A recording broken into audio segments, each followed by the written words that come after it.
பிரத்யேகரா motion picture வழங்கும் பிரவீன் இயக்கத்தில் amigo August 23 முதல் உங்கள் அபிமான திரையரங்குகளில்.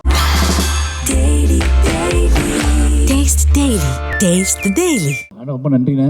23 யோசிச்சு பார்க்கவே முடியாத விஷயம் தான். ஏன்னா அண்ணனோட கொட்டுக்காளி ரிலீஸ் ஆகுது. நானும் கொட்டுக்காளி பார்த்துட்டு அவரும் வாழையை பார்த்து ரெண்டும் ஒரே நாள் பார்த்தோம். அண்ணன் வந்து வாழையை பார்த்துட்டு போனார். அதுக்கப்புறம் நான் கொட்டுக்காளி உட்காந்து பார்த்தேன். அதே ஸ்க்ரீனில், அதே தேட்டரில், அதே சீட்டில் உட்காந்து நான் பார்த்தேன். அவர் பார்த்துட்டு வாழையை பார்த்துட்டு கட்டி பிடிச்சிட்டு போகிறாரு. அவர் போனதுக்கப்புறம் நான் கதவை பூட்டிட்டு கொட்டுக்காளி பார்த்தேன். ரொம்ப என்ன சொல்கிறது, ரொம்ப பெருமையாக இருக்குது, சந்தோஷமாக இருக்குது. கொட்டுக்காளியை மறந்துட்டு அவரை என்னை கட்டி பிடிச்சதும், நான் வாழையை மறந்துட்டு அவரை கட்டி பிடிச்சதும் ரொம்ப ஒரு முக்கியமான மேடையாக நான் பார்க்குறேன், முக்கியமான விஷயமாக பார்க்குறேன். அவருக்கு அவ்வளோ ப்ரொமோஷன் வேலைகள் இருக்குது. கிட்டத்தட்ட வந்து ரொம்ப நேரமாக உட்காந்துட்டு இருந்தார். அது எனக்கு ரொம்ப சந்தோஷமாக இருக்குது. இப்போ சிவகார்த்திகேயன் அவருமே வந்து வாழையை வந்து கூப்பிட்டோன்னே அதே தேட்டரில் தான் ரிலீஸ் ஆகுது ரெண்டு படமே. அவர் எனக்கு ப்ரொமோட் பண்ணி கொடுத்துருக்காரு, என்னை பேசி கொடுத்துருக்காரு. வினோத் அவன் வந்து எங்கே சுற்றிட்டு இருக்கான்னு தெரில, வரல. ரொம்ப நிச்சயமாகவே எனக்கு ரொம்ப சந்தோஷமாக இருக்குது. ரெண்டு படமும் ஒன்றா வருது. ரெண்டு படம் ஒன்றா டேட்டு போடும்போதே அடிக்கடி பேசிகிட்டு இருக்க ஆட்கள் தான். நாங்கள் அடிக்கடி பேசிகிட்டு இருக்க ஆட்கள் போது வாழை ரிலீஸ் ஆகுது, கொட்டுக்காளி ரிலீஸ் ரெண்டு படமும் ஒன்றா ரிலீஸ் ஆக வேண்டிய படம் அப்படிங்கிற மாதிரி தோண ஆரம்பிச்சிருச்சு. ஒரு கடத்துக்கு மேலே ரெண்டும் ஒன்றா வந்தால் இன்னும் பெட்டராக இருக்கும்னு தோண ஆரம்பிச்சிருச்சு. அப்படி தான் வாழையும் கொட்டுக்காளியும் வருது. நிச்சயமாக வாழையும் எழுதக்கூடிய கைகள் எல்லாமே கொட்டுக்காளியும் எழுதுனா ரொம்ப சந்தோஷமாக இருக்கும். கொட்டுக்காளியும் எழுத கைகள் எல்லாம் வாழையும் எழுதுனா சந்தோஷமாக இருக்கும். ஏன்னா ரெண்டு பேருமே சாதாரண மண்ணிலிருந்து பிடுங்கி எடுத்துகிட்டு வந்த கதைகள். ரொம்ப ரொம்ப அடிப்பட்டு மண்ணிலிருந்து வினோத்துங்கிறவன் இன்னும் வினோத்ராஜ் அப்படிங்கிறவன் இன்னும் என்னை மாதிரியே அவன் இன்னும் பிடிங்கி எடுத்துகிட்டு இன்னும் சொல்லப்படாத கதைகள் நிறைய வச்சுருக்கான். வினோத் அங்கேருந்து பிடிங்கி எடுத்துகிட்டு தான் கொட்டுக்காளி கொண்டு வந்திருக்கான். யோசிச்சு பார்க்கும்போது இது கோயின்சிடென்ட் மாதிரி தான் நடக்குது. ஆனால் ரெண்டு பேருமே நிச்சயமாக சொல்கிறாள் அண்ணனோட நடிப்பு. நெல்சன் சொன்னாப்புல, நெல்சன் கொட்டுக்காளியும் பார்த்துட்டாப்புல. இப்போ வாழையை பற்றி நெல்சன் இப்படி பேசினார்ல, கொட்டுக்காளியை பற்றி நெல்சன் பேசினா எப்படி இருக்கும் யோசிச்சு பாருங்க. நெல்சன் சொன்னாப்புல என்கிட்ட, தலைவா படம் பார்த்தீங்களா கொட்டுக்காளின்னு கேட்டாப்புல. நான் வந்து இல்லை என்பதை தான் பார்க்கணும் அப்படின்னு. இந்த ஆட்டோக்குள்ள ஒரு சீன் நடிச்சிருக்காப்புல சூரி அப்படின்னாப்புல. என்ன ஆச்சு அப்படின்னா நலுக்குன்னு மிதிக்கிறாப்புல. அப்போ தான் கூப்பிட்டு கேட்டேன், இது வந்து ஆர்டிஸ்டாக இருக்காதோ ஆட்டோக்குள்ள உட்காந்துக்க ஃபுல்லாக. அதே மாதிரி டைரக்டர் வினோத்தில் கூப்பிட்டு கேட்டேன், ஆர்டிஸ்டான்னு கேட்டால் இல்லை அது எங்கள் ஊர் சொந்தக்காரங்க அப்படின்னாரு. சொந்தக்காரங்களை கூட்டி வந்து மிதிக்கிறது தான் வேலையை அவங்க ரெண்டு பேர்த்துக்கும் அப்படின்னு கேட்டார். ஏன்னா வாழையிலேயும் அதே தான், எல்லா கஷ்டத்தையும் எங்கள் சொந்தக்காரங்க தான் அனுபவிச்சாங்க. அது ஏன்னு அவருக்கு தெரியும். அவ்வளோ மிதிக்க முடியாது அடுத்தவங்கள. இதுனா நம்ம சொந்தக்காரங்களாம் நல்லா மிதிச்சிடலான்னு சொல்லிட்டு அண்ணன் மிதிக்கையிலே தெரியும். ரொம்ப அற்புதமான நடிப்பு அண்ணன் நடிப்பு. நான் கொட்டுக்காளி பார்த்து யார்ட்டையுமே பேசுகிறேன். நான் கொட்டுக்காளி நேற்று முடியும் போது 3 மணி நான் படம் பார்க்கும்போது நான் ஸ்டேஜில் பேசிக்கலான்னு விட்டேன். ரொம்ப ஒரு பெருமைப்படக்கூடிய ஒரு படைப்பாக அந்த படம் இருக்கும். நிச்சயமாக அந்த ரெண்டு படமும் ஒன்றாவது எனக்கு ரொம்ப சந்தோஷம். நிச்சயமாக அந்த ரெண்டு படமுமே தமிழ் சினிமாவுக்கு முக்கியமான படங்களாக இருக்கும். ரொம்ப நன்றிண்ணே. தேங்க்யூ. எல்லாருக்கும் வணக்கம். ஏற்றதுக்கு காரணம் பயப்படாதீங்க, இவங்க அவ்வளோ வரிசையாக பேச போகிறாங்களா நீங்கள். அவங்க ஆல்ரெடி பேசிட்டாங்க, வீடியோ பார்த்தாச்சு. சும்மா ஸ்டேஜில் ஏற்றி உங்களுக்கு காட்டணும் அப்படிங்கிறது தான். எல்லாருக்கும் நன்றி. ரொம்ப கடுமையான உழைப்பு போட்டாங்க, நிறைய திட்டு வாங்கியிருக்காங்க, என்னையும் திட்டியிருக்காங்க பயங்கரமாக. நிறைய சண்டைகள் நடந்திருக்கு இதுக்கு பின்னாடி. இந்த படம் இப்படி வர்றதுக்கு காரணம் வந்து இங்கே இந்த டீமுக்கும் எனக்கும் நடந்த சண்டை தான் அந்த படத்துக்கு இப்படி வர்றதுக்கான காரணம். அவ்வளோ உழைப்பு போட்டிருக்காங்க. அவ்வளோ பேர்த்துக்குமே நன்றி. என்னோடய டீம் கேமராமேன் சார் மேலே கூப்பிடுறேன். ஒளிப்பதிவாளர் தேனி ஈஸ்வர் அவர்களை அன்புடன் மேடை அழைக்கிறோம். சந்தோஷ் நாராயண், மியூசிக் டைரக்டர் சந்தோஷ் நாராயண் வந்து வர முடியாத காரணம், அவர் வந்து வெளிநாட்டில் வர முடியல. அவருக்கு கொஞ்சம் நேரத்துக்கு நன்றி. எல்லாருமே இந்த டீமில் வேலை பார்த்த எடிட்டர், கேமராமேன், என்னோடய அசிஸ்டன்ட்ஸ் எல்லாருமே அவங்க நான் என்ன கேட்டனோ அதை கொடுத்தாங்க. அத்தனை பேருக்கும் வந்து ரொம்ப நன்றி சொல்லிக்கிறேன். இந்த படம் அப்படி எடுக்கப்பட்ட படம். நானும் இந்த திருப்பி பேசிடுறேன். ஏன்னா இவங்க இருக்கும்போது நான் பேசணும்னு ஆசைப்பட்டேன். அதனால தான் நான் நிறைய பேசிட்டேன். டீமை பற்றி எல்லாத்தையும் பற்றி வீடியோவில் பேசிட்டேன். ரஞ்சித் சொன்னார், டேய் பயோபிக்னு சொல்லியே ரிலீஸ் பண்ணுறியா அப்படின்னு சொல்லார். சொல்லாங்களான்னு தெரிஞ்சிடும் அப்படிங்கிற மாதிரி ஃபஸ்ட் ஃப்ரேமில் இருந்து அது ஸ்டார்ட் ஆகிடுது. மெயின் இந்த படம் வந்து தெரில, பரியகம் பெருமாளை பற்றி, கர்ணனை பற்றி, மாமன்னை பற்றி நான் பேசும்போதெல்லாம் வந்து ஏதோ எனக்கு வந்து ஈஸியாக பேசுறதுக்கான ஒரு ஸ்பேஸ் இருந்துச்சு. இந்த படத்தில் அப்படி எனக்கு என்ன பேசுறது, இந்த படத்தை எப்படி சொல்கிறதுன்னு எனக்கு தெரியல. ஃபஸ்ட் டைமாக ஒரு படம் எங்கள் அம்மா அப்பா பார்க்கக்கூடாதுன்னு நினச்சி ஒரு படம் எடுத்திருக்கேன். இந்த படத்தை நான் அவங்களை பார்க்க அனுமதிக்க மாட்டேன். அப்படின்னா இந்த படம் எப்படி இருக்குன்னு யோசிச்சுக்கோங்க. அவ்வளோவுக்கு எனக்கு இந்த படம் எடுத்துக்கக்கூடாதுன்னு நினைக்கக்கூடிய ஒரு படம். எடிட் பண்ணி ஃபஸ்ட் எடிட் பண்ணி இந்த படத்தை நான் பார்க்கும்போது நம்ம இந்த படம் எப்படி அம்மா அப்பா பார்ப்பாங்க, எடுத்துக்க வேண்டாமோ அப்படின்னு நினச்சேன். ஆனால் அதுக்கப்புறம் திருப்பி நான் என்ன நினச்சேன் அப்படின்னா, இல்லை எனக்காவது இது வந்து இல்லை அரிச்சிக்கிட்டே இருக்கும், எனக்காவது எடுத்துக்கோ அப்படின்னு சொல்லிட்டு எடுத்த படம் தான். இந்த நேரத்தில் என்ன சொல்லணும்னா என்னோடய இயக்குனர் ராம் சார் தான் நன்றி சொல்லணும். ஏன் அப்படின்னா யோசிச்சு பார்க்கும்போது எனக்கு வந்து ரொம்ப மலைப்பாக இருக்குது. பரியகம் பெருமாள், கர்ணன், மாமன்னனுக்குலாம் நான் வந்து அதோடைய ஃபஸ்ட் எடிட் பார்த்துட்டுனா இப்படி ஒரு மாதிரி ஆனது கிடையாது. இந்த படத்தில் ஃபஸ்ட் எடிட் பார்த்து முடித்த உடனே நான் சினிமாவுக்கு வந்ததை விட என்னோடய பெரிய மற்ற 3 படங்கள் நான் பார்க்கும்போது என்னோடய ட்ராவல் எனக்கு அயற்சியாக தெரியல. எதுவும் நான் ட்ராவல் பண்ணி ரொம்ப தூரம் வந்த மாதிரி எனக்கு ஃபீலே வரல. ஏன்னா என்னோடய இயக்குனர் வந்து அப்படி பார்த்துக்கிட்டாங்க, நீ அவ கூடவே இருந்தனால அவர் ரொம்ப க்ளோஸ்டாக இருந்தேன். பட் வாழை பார்க்கும்போது மட்டும்தான் எனக்கு தெரிஞ்சு எங்கேருந்து நம்ம எங்கே வந்திருக்கோம்ல, இது என்ன புரியல, அப்படி ஒரு மாதிரி கன்ஃபியூஸாக இருந்துச்சு, கண்ணெலாம் தேங்கிச்சு, அழுக வந்துச்சு. ஒரு எடிட் பார்த்துட்டு நான் வந்து எனக்குள்ளே ரொம்ப ஃபீல் பண்ணி ரொம்ப நாள் அமைதியாகவே இருந்தேன்னா வாழை தான். அதுக்கு ஒரே காரணம் என்னென்னா இந்த எண்டுக்கும் இந்த டேவுக்கும் அந்த டேவுக்கும் பிப்ரவரி அந்த 99 பிப்ரவரி 22 அந்த டேவுக்கும் இந்த டேவுக்கும் உள்ள லாங் டிஸ்டன்ஸையும் இதுக்கு இடையில நான் சந்தித்த மனிதர்களையும் அவர்கள் எனக்கு கொடுத்த ஆதரவு, வலி, பெயின் இது எல்லாமே நினச்சி பார்க்கும்போது தெரில ஒரு மாதிரி வாழ்ந்து முடித்த மாதிரி ஒரு அனுபவம் வந்து இந்த உண்மையை சொன்னதுனால நம்ம வாழ்ந்து முடிச்சிட்டோம் அப்படிங்கிற மாதிரி ஒரு ஃபீலிங் வந்துடுச்சு. அப்படியே ஒரு படம் தான் வாழை. இதுக்கப்புறம் என்ன படம் எடுத்தாலும் எல்லாரும் என்னோட பெஸ்ட்டுன்னு சொன்னாங்க. என்னோட பெஸ்ட்டாக இன்னொரு படம் எடுக்க நான் ட்ரை பண்ணுவேன். பெஸ்ட்டாக இன்னொரு படம் எடுக்க ட்ரை பண்ணிக்கிட்டே இருப்பேன். ஆனால் என்னோட உச்சபட்ச கண்ணீர்னால் அது வாழை தான். பெஸ்ட்டாக ஒரு படம் எடுக்க ட்ரை பண்ணுவேன். என்னோட உச்சபட்ச கண்ணீராக வாழை தான் நான் பார்ப்பேன். இதுக்கு மேலே நான் எந்த படம் எடுத்தாலும் அழுக வராது எனக்கு, எந்த படம் எடுத்தாலும் எனக்கு ஃபீல் வராது. இந்த படத்தை எடுத்துட்டோம் அப்படிங்கிறதுக்கு இதுக்கு திராணி கொடுத்த என்னோட இயக்குனருக்கு எவ்வளோ நன்றி சொன்னாலும் பார்த்தாது. இப்போ என்னோட கதையை, என்னோட அழுகையை, என்னோட உழைப்பை, என்னோட என்ன சொல்கிறது பரிதவிப்பை படம் பண்ணுவதற்கான சக்தி இருக்குல்ல. ஒரு டைரக்டருக்கு எல்லா கிராஃப்ட்டும் பிடிபட்டுருமா, ஒரு டைரக்டருக்கு தன்னை பற்றியே உரிச்சு காட்டுறது முடியுமா அப்படின்னு நிறையவே கேள்வி கேட்பாங்க. நான் என்னை உரிச்சு காட்டுறதுக்கான ஸ்பேஸை எனக்குள்ள வலிமையாக கொடுத்தது என்னுடைய இயக்குனர். அவருக்கு ரொம்ப ரொம்ப நன்றி. ஏன்னா அதை யோசிக்கவே முடியாது. ஏன்னா இதுதாண்டா ஆர்ட்னு சொல்லி ஒவ்வொரு டைம் நான் அவட்ட அழுகும் போதெல்லாம் இதுதாண்டா ஆர்ட், இதை பண்ணுறா முதல்ல இதை பண்ணுறா, நீ என்னடா பண்ணிட்டு இருக்க அப்படின்னு கேட்கும்போது அப்போ தான் என்னோட கண்ணீர் எல்லாமே கலையாக தெரிய ஆரம்பிச்சிச்சு, என்னோட அழுகை எல்லாமே கலையாக தெரிய ஆரம்பிச்சிச்சு. அப்படி அதெல்லாம் சேர்ந்து ஒரு படமாக எடுத்துட்டோம். இந்த படம் எனக்கு என்ன சம்பாதிச்சு கொடுக்க போதெல்லாம் தாண்டி அந்த எமோஷனல் தான் இந்த படம் வந்து எனக்கு கொடுத்துச்சு. ஏன்னா அது சாருக்கு இந்த படம் என்னோட காணிக்கைன்னு சொல்லலாம். நான் வந்து கடவுள் நம்பிக்கை இல்லை, என்னோட பர்சன்டேஜ், என்னோட டெடிகேஷன் இந்த படத்தை வந்து நான் ட்ரிபியூட் பண்ணது வந்து என்னோட இயக்குனருக்கு தான் ட்ரிபியூட் பண்ணுறேன். ஏன்னா இந்த படத்துக்குள்ளே தப்பித்தல்னு ஒன்று இருக்குல்ல, இந்த படத்தில் நான் சேர்ந்த இடம் ஒன்று இருக்குல்ல, அது ரொம்ப என்ன சொல்கிறது, எனக்கு அவங்க இந்த ராம்சார் நம்ம என்ன கொடுக்க போகிறோம் அப்படின்னு ஒன்று பண்ணிட்டே இருந்துச்சு.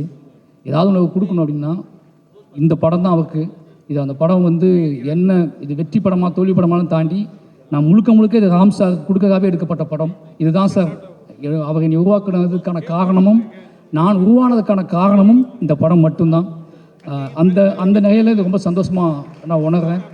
அப்புறம் என்னோட குடும்பத்துக்கு ரொம்ப நன்றி சொல்லணும். நான் என்ன சொன்னாலும் என்ன சொல்கிறது, எதுக்கு இவன் நம்ம கதையவே திருப்பி எடுக்கிறான் அப்படின்னு நமக்கு வருத்தம் இருக்குது. எங்கிட்டு போனாலும் நம்மளையே கொண்டு வச்சுதானே கொண்டு படத்துக்குள்ளே கொண்டு அப்படின்னு எங்கள் அப்பாவுக்கு வருத்தம் இருக்குது, எங்கள் அம்மாவுக்கு வருத்தம் இருக்குது. அது என்ன சொல்கிறது, ஒரு நாள் சந்தோஷமாக ஃபீல் பண்ணுவாங்க, இன்னொரு நாள் ஒரு மாதிரி எமோஷனலாக ஃபீல் பண்ணுவாங்க. என்னோடய குடும்பம் ஒரு கட்டத்துக்கு அப்புறம் புரிஞ்சிக்கவே முடியாத என்னை அலைக்கழிச்சு என் குடும்பம் இன்றைக்கி ரொம்ப நல்லா புரிஞ்சிக்குது. அப்படி என்னோடய மனைவியாகட்டும், என்னோடய குடும்பமாகட்டும் எல்லாருமே வந்து நான் என்ன முடிவெடுத்து மூவ் ஆனாலும் அதை புரிந்து கொள்ள பக்குவம் அவங்களுக்கு இருக்குது. அந்த பக்குவத்தை கொடுத்த என்னோடய கலைக்கு ரொம்ப நன்றி. என்னோடய ஆர்ட் ஃபார்ம் தான் அவங்களுக்கு அந்த பக்குவத்தை கொடுத்துருக்கு. இவன் எது சொன்னாலும் அதுக்குள்ள உண்மையை வைக்கிறான், அது மக்களுக்கு பிடிக்குது அப்படிங்கிற நம்பிக்கையில் என்னை விட்டுருந்தாங்க. அதனால் போயிடுறேன், தயவு செஞ்சு தப்பாக நினச்சிக்காத. ப்ரொடியூசர் ரொம்ப தாமதமாக கூப்பிட்றேன். ஏன்னா எல்லாரும் இருக்காங்க, ப்ரொடியூசர் இல்லை அப்படின்னு சொல்லிட்டு திவ்யா மேலே கூப்பிட்றேன், காஸ்டியூம் டிசைனர் மேலே கூப்பிட்றேன். இதுதான் ரொம்ப எமோஷனலான விஷயம். நாங்கள் ஷேர் பண்ண வேண்டிய விஷயம் இதுதான். படம் ஆரம்பிக்கும் போது இது டயட்டோட கதைன்னு தெரிஞ்சு எல்லாருமே நான் என்ன திட்டினாலும் வாங்கிக்கிட்டு வேலை பார்த்தாங்க. அவங்க அத்தனை பேருக்குமே நன்றி. ஏன்னா நான் மற்ற படத்துலையாவது என்கிட்ட வந்து விளக்கம் கொடுப்பாங்க. இப்போ குமாரன் ஆர்ட் டிபார்ட்மெண்ட்டை நான் உங்களுக்கு சொல்கிறேன் அப்படின்னா செல்வம் அது வராது செல்வம் அப்படிம்பாங்க. இந்த படத்தில் இவன் வேறு ஏன் கதை மானே அப்படின்னு சொல்லிட்டு அதுக்கு வேலை பார்த்து கொடுத்தாங்க. அத்தனை பேர்த்துக்குமே ரொம்ப நன்றி. கடைசியாக ஃபைனலாக சொல்லணும் அப்படின்னா இந்த படம் எடுத்து முடிச்சுட்டு ஹாட் ஸ்டார் வந்து கேட்டாங்க, இது தியேட்டரிக்கல் பண்ண போகிறீங்களா, ஓடிடி பண்ணலாமா, என்ன பண்ணலாம், நீங்களே ரிலீஸ் பண்ணுறீங்களா, என்ன பண்ணலான்னு கேட்கும்போது எனக்கு கொஞ்சம் பயம் இருந்துச்சு. ரஞ்சித் அண்ணன்ட்ட கேட்டேன், தானுசார்ட்ட கேட்டேன், எல்லாத்தையுமே கேட்டேன், என்ன பண்ணலான்னு கேட்டேன். இது பார்த்துக்கோ, முடிவு இவ்வளோ கஷ்டப்பட்டு வந்திருக்க, ஏன் முடிவு எடுத்துக்கோ அப்படின்னு சொல்லி. ஆனால் எனக்கு என் மனைவிட்ட கேட்டேன், நம்ம பேரில் தான் அது வரணும், சர்டிஃபிகேட் வந்து நம்ம பேரில் தான் வாங்கணும் அப்படின்னு சத்தியம் வாங்கிட்டாங்க. நீ என்ன பண்ணியோ தெரியாது, நீ வீட்டை வைப்பியோ நாட்டை வைப்பியோ தெரியாது, சர்டிஃபிகேட் நம்ம பேரில் தான் வரணும் அப்படின்னு சொன்னாங்க. அப்போ நான் சொன்னேன், சார் கொஞ்சம் டைம் கொடுங்க, சர்டிஃபிகேட் என் பேரில் தான் வரணுமா, நவி ஸ்டுடியோஸ் தான் வரணுமா, அதனால் வந்து நானே இந்த படத்தை வாங்கிக்குவேன், கொஞ்சம் டைம் கொடுங்கன்னு கேட்டேன். பிரதீப் சாரும் சரி, நகன் சாரும் சரி, கிருஷ்ணன் குட்டியும் சரி, எல்லாருமே அதுக்காக வெயிட் பண்ணாங்க. சரி சார் நீங்கள் எப்போ சொல்கிறீங்களோ அப்போ ரிலீஸ் பண்ணலான்னு சார்னு சொல்லி கொஞ்சம் கொஞ்சமாக அதுக்கான ஏற்பாடுகள் பண்ணிகிட்டு இருந்தோம். தனியாக பண்ணலாமான்னு யோசிச்சுட்டு இருக்கும்போது ஒரு நாள் பைசன் ஷூட்டிங் ஸ்பாட்டுக்கு திலீப் மாஸ்டர் வந்தார். வாழை ரெடி ஆகிடுச்சான்னு கேட்டால் பார்த்தாரு. படம் பார்த்தோன்னே அவருக்கு ரொம்ப பிடிச்சிருச்சு. வந்து வெளியே வந்தோடனே ஒரு மாதிரி எமோஷனலாகவே இருந்தார். என்னங்க பிளான் அப்படின்னு கேட்டார். தெரில, நம்மளே ரிலீஸ் பண்ணணும், தேட்டருக்கு தான் கொண்டு வரணும் அப்படிங்கும்போது நான் கூட வரேன், நானே பண்ணுறேன் கூட வந்து நம்ம ரெண்டும் சேர்ந்து பண்ணிடலாம் உடனே அப்படின்னு சொல்லிட்டு அன்றைய நாளில் இருந்து எதுவுமே கேட்காம என் கூட சேர்ந்து வேலை செய்ய ஆரம்பிச்சிட்டாரு. அப்போ தான் எனக்கு வந்து பயங்கர நம்பிக்கையாக இருந்துச்சு. நம்ம சினிமாவுக்குள்ளே நம்ம எடுத்து இப்போ இவ்வளோ டேரக்டர்ஸ் வந்தாங்களே, நிறைய பேர் கேட்டாங்க. ரஞ்சிதன் கேட்டார், டேய் எல்லாத்தையும் 820 அப்படின்னு சொல்லி கேட்டார். எல்லாருமே என்னோடய படைப்புக்காக வந்தவங்க அப்படிங்கிற பெருமை இருக்குல்ல, அது பயங்கரமாக இருக்குது. என்னோடய படங்கள் அவங்களுக்கு பிடிச்சிருக்கு, என் படங்களில் ஏதோ உண்மையை தென்பட்டுருக்கு. இந்த பையனுக்காக போய் பேசலாம், இந்த பையனுக்காக போய் இப்போ பார்த்தீங்கல்ல கர்ஜித்துட்டு போனார்ல மிஸ்கின் அண்ணன், அப்படி பண்ணார்ல. அதுக்கான காரணம் ஒரே காரணம் தான், இவனுங்களுக்காக பேசலாம். அது வந்து எவ்வளோ நாள் தாங்கணும் முடிவு பண்ணதுக்கு நம்ம படைப்புகள் வழியாக அவங்கள நம்ம டச் பண்ணியிருக்கோம் அப்படிங்கிறது ரொம்ப பெருமையாக இருக்குது. இந்த நேரத்தில் வந்த என்னோட சக இயக்குநர்கள், ப்ரொடியூசர்ஸ், நடிகர்கள், நான் கூட்டு வந்த நடிகர்கள் எல்லாத்துக்குமே ரொம்ப நன்றி. ஏன்னா எனக்கு தெரியும் உங்களோட வேலை நேரம் எவ்வளோன்னு தெரியும். அதெல்லாம் தாண்டி அவனுக்கு போவோம், இந்த படத்தை அவனுக்கு சப்போர்ட் பண்ணுவோம், அவனுக்காக இந்த டயத்தை செலவு பண்ணுவோம் நீங்கள் முடிவு பண்ணதுக்கான காரணம் எல்லாத்துக்குமே ரொம்ப நன்றி. எங்கள் டீம் பார்க்க யாராவது விட்டுருந்தா மன்னிச்சுக்கோங்க. ஹாட் ஸ்டாருக்கு ரொம்ப ரொம்ப நன்றி. ஏன்னா அவங்க பிலீவ் பண்ண நாள்லேருந்து இது தொடங்கிச்சு. எல்லாருக்கும் மெயின் காரணம் எல்லாருமே என்னை ஒருத்தனை பிலீவ் பண்ணாங்க, எனக்காக வேலை பார்த்தாங்க. இன்றைக்கி வந்திருக்கவங்க எனக்காக வந்தாங்க. உங்கள் எல்லாரும் நம்பிக்கையை காப்பாற்றக்கூடிய படங்களை தொடர்ந்து எடுத்துகிட்டே இருப்பேன். இந்த அப்படி ஒரு படமாக வாழை இருக்கும். நிச்சயமாக வாழை என்னை பற்றி புரிந்து கொள்வதற்கு யாரா இவன் இதே திருப்பி பேசிகிட்டு இருக்கான் அப்படின்னு நிறைய பேர் கேட்டுட்ருக்காங்க. என்ன தான் பிரச்சனை இவனுக்கு அப்படின்னு நிறைய பேர் கேட்டுட்ருக்காங்க. அவங்க எல்லாத்துக்கும் நீங்கள் எதுக்கு யோசிச்சுருந்தீங்க, நானே சொல்கிறேன் நான் யாருன்னு அப்படின்னு எடுத்த படம் தான் வாழை. நிச்சயமாக இந்த படம் உங்களுக்கு வந்து எல்லா கேள்விகளுக்கும் பதில் சொல்லக்கூடிய படமாக இருக்கும். நன்றி, வணக்கம். பத்திரிகையாளர்களுக்கு ரொம்ப ரொம்ப நன்றி. பரியகம் பெருமாள்லேருந்து, கர்னல்லேருந்து, மாமன்லேருந்து எவ்வளோ விஷயங்கள் இருந்தால் கூட இவனுக்கு ஏதோ ஒன்று பண்ணும், இவன் பேசுகிற உண்மை இருக்குன்னு நினச்சிக்கிட்டு திருப்பி எனக்கு சப்போர்ட் பண்ணிக்கிட்டு இருக்க அத்தனை பத்திரிகையாளர்களுக்கும் நன்றி. ஏன்னா நீங்கள் பரியகம்மான் முதல் படத்துக்கே நீங்கள் கொடுத்த ஆதரவு இருக்குல்ல, அதிலிருந்து இன்றைக்கி வரைக்கும் நீங்கள் பாதுகாக்கிற விதம் இருக்குல்ல, நிச்சயமாக சொன்னால் பத்திரிகை தான் நீ பாதுகாத்துக்குன்னே சொல்லலாம். அவ்வளோ எனக்கு சப்போர்ட்டிவாக இருக்கீங்க. அத்தனை பத்திரிகையாளர் நண்பர்களுக்கும் நன்றி. அப்புறம் என்னோட ஊர் மக்கள், அவங்களை அவ்வளோத்தையும் ஏற்றணும்னா மேடை பத்தாது. என்ன சொல்கிறது, ரொம்ப நான் பரியகம் பெருமாள்லேருந்து போட்டு அவனை டார்ச்சர் பண்ணிக்கிட்டு இருக்கேன். பரியகம் பெருமாள் நடிச்சிருக்காங்க, கர்னல் நடிச்சிருக்காங்க, மாமல் நடிச்சிருக்காங்க. என்ன கூப்பிட்டாலும், என்ன கேரக்டர் கொடுத்தாலும், என்ன விஷயம் கொடுத்தாலும் ஓடுவாங்க, ஆடுவாங்க, பாடுவாங்க, ஏதோ பண்ணிக்கிட்டே இருப்பாங்க. அவங்க இல்லை அப்படின்னா நான் வந்து நிச்சயமாக என்னையால் எனக்கான படத்தை எடுத்துக்க முடியாது. நான் ப்ரொடியூசர்கிட்ட ஆனால் இப்போ நல்லா ஞாபகம் இருக்குது, பரியகம் பெருமாள் ஷூட்டிங் அப்போ டிமான்சேஷன் ஸ்டார்ட் பண்ணிட்டாங்க. அப்போ படம் டாப் ஆகிற மாதிரி போயிடுச்சு. அப்போ ரஞ்சிதன் கேட்டார், டேய் இந்த மாதிரி சூழல் ஆகிடுச்சு, உன்னால் கம்மியான டேஸில் இதை மேட்ச் பண்ணி எடுத்துக்க முடியுமான்னு கேட்டார். நான் என்னையும் நம்பினேன், என் ஊர் மக்களை தான் நம்பினேன். அவங்கள கூட்டிகிட்டு போனால் எடுத்துடலாம் அப்படின்னு சொல்லி, ஆனால் நான் எடுத்துக்கிறேன் அப்படின்னு அப்படி முடிவு பண்ணி தான் பரியகம் பெருமாளை நான் எடுத்தேன். எடுத்து அவங்க வச்ச நம்பிக்கை காப்பாற்றினேன்.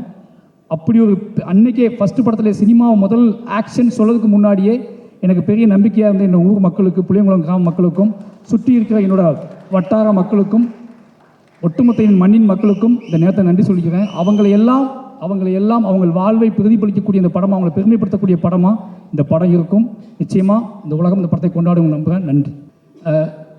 ரெட் ஜெயின் நேரத்தை நன்றி சொல்லணும். நான் ஒரு எமோஷனில் இருந்தால் அதெல்லாம் கேப்பிட்டு பேசிகிட்டு இருக்கேன். எனக்கு கீழே ஓடின்னு போகணுன்னு ஆசையாக இருக்குது.